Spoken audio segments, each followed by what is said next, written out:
Hello friends, आज हम binary और टर्नरी एसिड के बारे में समझने वाले हैं। देखिए, समझते हैं सबसे पहले द्विअम्लीय या बाइनरी एसिड किसे कहते हैं।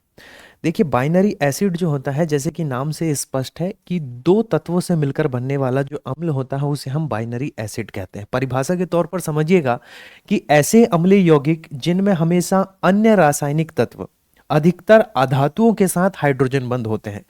क्या होता है कि बोले, अगर हाइड्रोजन अगर किसी अधातु के साथ नॉन मेटल के साथ अगर कोई बॉन्ड बनाता है और उसकी प्रकृति अगर अम्लीय होती है, तब उसे हम क्या कहते हैं, द्विअम्लीय या बाइनरी एसिड कहते हैं। जैसे कि हाइड्रोजन अगर फ्लोरीन के साथ बनाता है तो उसे हम क्या कहते हैं, बाइनरी एसिड कहते हैं। हाइड्रोजन फ्लोराइड है। देखिए, बाइनरी शब्द इसे दो अलग अलग जो होते हैं वो क्या होते हैं, तत्व जुड़े होते हैं।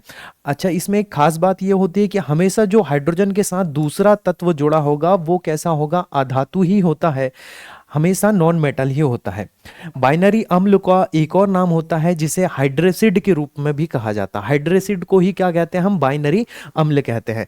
जैसे कि एग्जांपल से समझिएगा, हाइड्रोफ्लोरिक अम्ल HF जो हाइड्रोजन है ये फ्लोरीन के साथ में जुड़ा हुआ है। जैसे कि hydrogen bromide HBr, hydrogen bromide भी क्या है, एक प्रकार से बाइनरी एसिड है।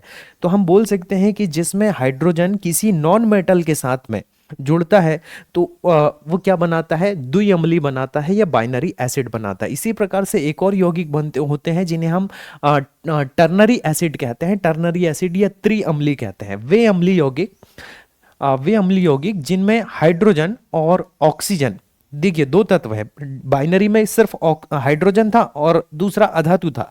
इसमें क्या होता है, बोले कि एक हाइड्रोजन होता है, एक ऑक्सीजन होता है, और जो तीसरा तत्व होता है, तीसरा एलिमेंट जो होता है वो अधातु होता है, नॉन मेटल होता है ना। जैसे कि हाइड्रोजन ऑक्सीजन के साथ में नाइट्रोजन हो सकता है, सल्फर हो सकता है, फ्लोरीन क्लोरीन हो सकते हैं। तो हम बोल सकते हैं कि हाइड्रोजन और ऑक्सीजन अन्य तत्व के साथ संयुक्त होते हैं, तब बनने वाले जो एसिड होते हैं वो टर्नरी एसिड कहलाते हैं। अधिकांशतः जो रासायनिक तत्व तीसरा होता है ये हमेशा नॉन मेटल ही होता है, अधातु होता है।